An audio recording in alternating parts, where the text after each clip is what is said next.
প্রিয় ভিউয়ার্স, আজ পবিত্র শুক্রবার, আর আজ এই দিনে আমি এসেছি ঝিনাইদহের প্রাণকেন্দ্রে বালিয়াডাঙ্গার বাজারে। এসে দেখি সবার প্রিয় আজারা পাবলিক টিমের একটি নাটকের শুটিং চলছে। সবাই ব্যস্ত থাকায় কারোর সাথে তেমন একটা কথা বলতে পারিনি, শুধুমাত্র দেখলাম জনি ভাই ফ্রি আছেন, তো তার সাথে কিছুক্ষণ কথা বলার চেষ্টা করলাম। তো চলুন সেই কথাগুলো আপনাদের সাথে শেয়ার করি। আশা করি আপনারাও এই ভিডিওটি শেয়ার করবেন এবং আমার ফেসবুক পেজ এবং ইউটিউব চ্যানেলটি ফলো এবং সাবস্ক্রাইব করে দিবেন। তো আর কথা বলবো না, চলুন সেই কথোপকথন শুনে আসি এবং আজারা পাবলিকের বিভিন্ন আপডেট পেতে আমাদের সাথে থাকবেন। ধন্যবাদ। তো বন্ধুরা, দেখছেন আমার পিছনে দাঁড়িয়ে আছে আজারা পাবলিকের জনি ভাই। তো ইনি আজারা পাবলিকের ডিরেক্টর যতটুকু জানি।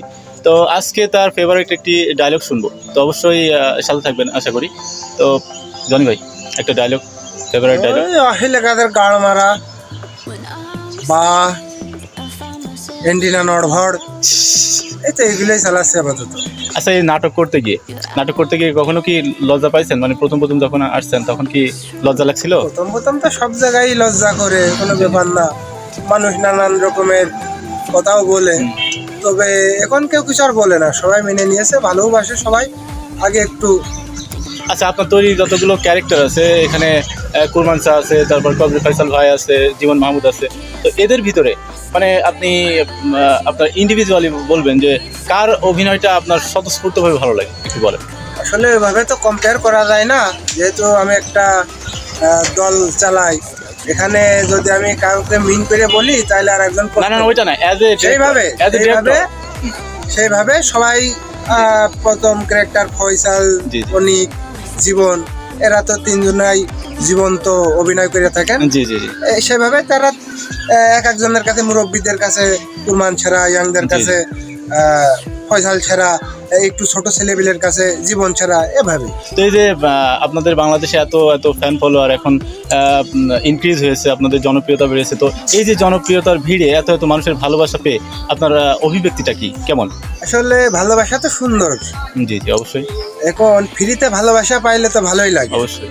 যেহেতু এখানে কিছু পাওয়া কিংবা কিছু দেওয়ার নেই, সেই ক্ষেত্রে আমাদের অডিয়েন্সরা আমাদের প্রচুর ভালোবাসে, এই জন্য তাদেরকে সবসময় আমরা খুব ভালোবাসি। আচ্ছা, এই যে দূর দূরান্ত থেকে দেখতে আসে আপনাদের এই শুটিং, তো শুটিং চলাকালীন সময়ে অনেকে আপনাদের একটু সেলফি তুলতে চায় বা আপনাদের সাথে কথা বলতে চায়, আপনারা বিরক্ত বোধ করেন কিনা? না, এই ধরনের আসলে কোনো পাওয়া যায় না। আমরা শুটিং থামিয়ে দিয়ে হলেও তাদেরকে সময় দেওয়ার চেষ্টা করি। তবে জনি ভাই, একটা কথা বলতেই হয় যে আপনাদের যদি এত জনপ্রিয়তা, অনেকে দেখি যে যারা সেলিব্রিটি হয়ে যায় তখন কিন্তু তাদের ভিতরে মানে অন্যরকম একটা দেমাগ কাজ করে। তো আপনাদের দেখি সিম্পলভাবে থাকেন, লুঙ্গি পরা অবস্থায়, যে যেখানে পারেন সেই অবস্থায় থাকেন। তো এই যে সিম্পল থাকার যে বিষয়টা, এটা আপনি কিভাবে দেখেন? আসলে আমরা গ্রামের ছেলেবেলে ওইভাবে তো আর আন্টি শান্টি ভাব নিয়ে চলাফেরা করতে পারি না। এখন আমরা তো দর্শকের হাত ধরেই উঠে আসছি, তারা ভালোবাসা না দেখাইলে তো এই পর্যন্ত আসতাম না।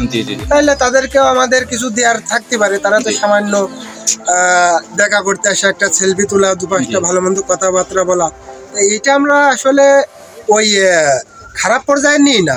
দেখা সাক্ষাৎ কথাবার্তা, তাদের মনোভাবটা কি সেভাবে আমি ভিডিও দেওয়ার চেষ্টা করি, এটা ভালো লাগে আমার কাছে। তবে আরেকটা কথা বলে রাখি, মানে আপনাদের এই যে জনপ্রিয়তা দেখা দেখি, আমি তো ঝিনাইদহের ছেলে, তো আমার একটা চ্যানেল আছে আজারা টিভি নিউজ, আমি নিউজ নিয়ে কাজ করি বেসিক্যালি। তো মাঝে মাঝে যদি আপনাদের সাক্ষাৎকার দেখেন না, বিভিন্ন সেলিব্রিটি সাক্ষাৎকার নাই, তো আমি ঝিনাইদহ ছেলে হিসেবে, আপনারাও তো ঝিনাইদহ ছেলে, তো আপনাদের যদি একটু সাক্ষাৎকার নিতে চাই, সেক্ষেত্রে আপনারা কি বিরক্ত করবেন? না, বিরক্ত না, আমরা দিয়ে থাকি সাক্ষাৎকার, এখানে ওখানে দিয়ে যাই, কম বেশি, সমস্যা নেই। তো আমার চ্যানেলের বিষয়ে একটু কিছু বলেন, সাবস্ক্রাইব করে দিন। সে অবশ্যই, আপনি ভাই মানুষ আসছেন, আমাদের ভালোবাসার লোক, যদি অবশ্যই তাদের সামনে যদি ভিডিওটা দেয় অবশ্যই দেখবে, আমি আশা করি। থ্যাংক ইউ ভাই।